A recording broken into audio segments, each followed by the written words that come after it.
ko pa pwedeng sabihin sa'yo dahil hindi pa ako sigurado. Pero, pag nakumpirma ko to, sigurado ako, babayaran mo ako ng malaki. Higit pa sa pinag-usapan natin. Alam mo, hindi problema sa akin ng pera. Paano ka naman nakakasigurado na bibilhin ko yung impormasyon na yung tungkol kay Nita, ha? Wala nang gamit sa akin yung nag-greetang yon. Yun ang akala mo. Pero sigurado ako, ibibigay mo sa akin ang presyong gusto ko. Sige, babalitaan lang kita.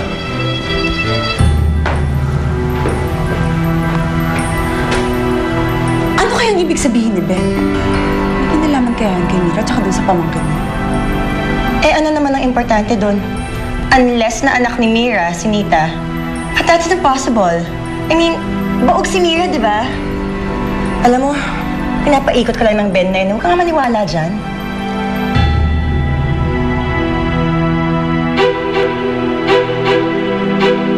Kilala ko sa'yo. Alam ko rin na buntis ka kay Anthony. Kung nasa sabaw kami. Kinanganak mo. Kuha yan na nailigtas siya. Nasaan ang anak ko? Malaki magiging kabayan ng tumilasan.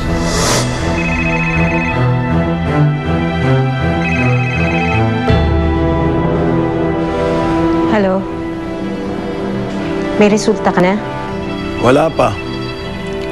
Pero ihanda mo ng pera. Nag-loan na ako ng pambayad sa'yo.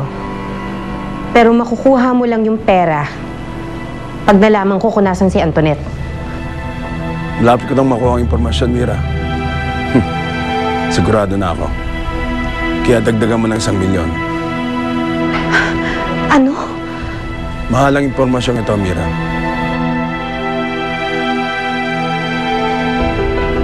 Sino yung kausap mo?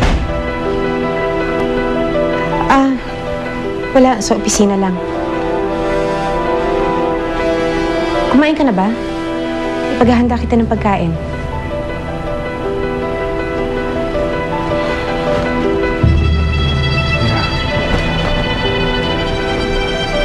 Are you okay? Yeah.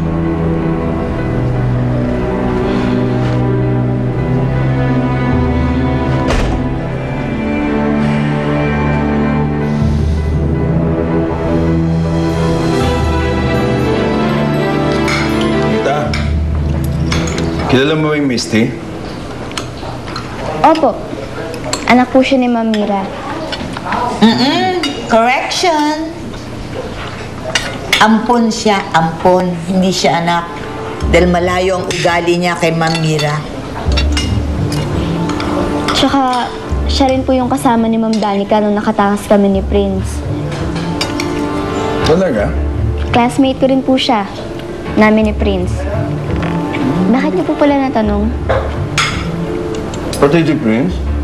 Magkaibigan ba sila? Naku, hindi po.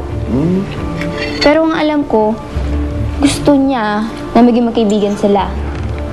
Lagi nga siya nakasunod kay Prince eh. Laging nakasunod, ha? Sa palagay niyo po ba, mabait si Prince? Hindi ba dapat kay Nanay mo tinatanong yon? Anay ma, boto ko ba kay Prince para kay Nita? Hindi po yun ang ibig kong sabihin. Ano nga ba yung tanong mo? Ang sinasabi ko po, kung okay bang maging anak si Prince. Oo naman. Bakit hindi? Tito Ben, ayaw niyo po bang hanapin yung anak niyo? Para makasama, makabonding. Di ba po lalaki yung anak niyo? Parang si Prince. Para meron po kayo nakasama sa pagdetective niyo, para may alalay kayo. Andiyan naman si Bugoy, ah. Iba pa rin po pag anak niyo. Mapagkakatiwalaan niyo kahit anong mangyari. At kung minsan, nakikita niyo yung sarili niyo sa kanya. Kasi, siya yung junior niyo. Junior nga yung anak ko, eh. Pero siguro, hindi na pinangalan sa akin yun sa galit ng nanay niya.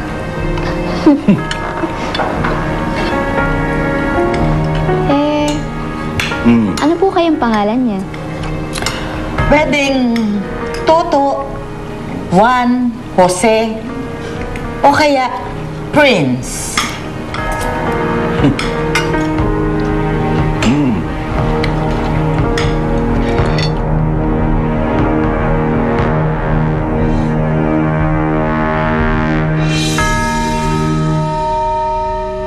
Ang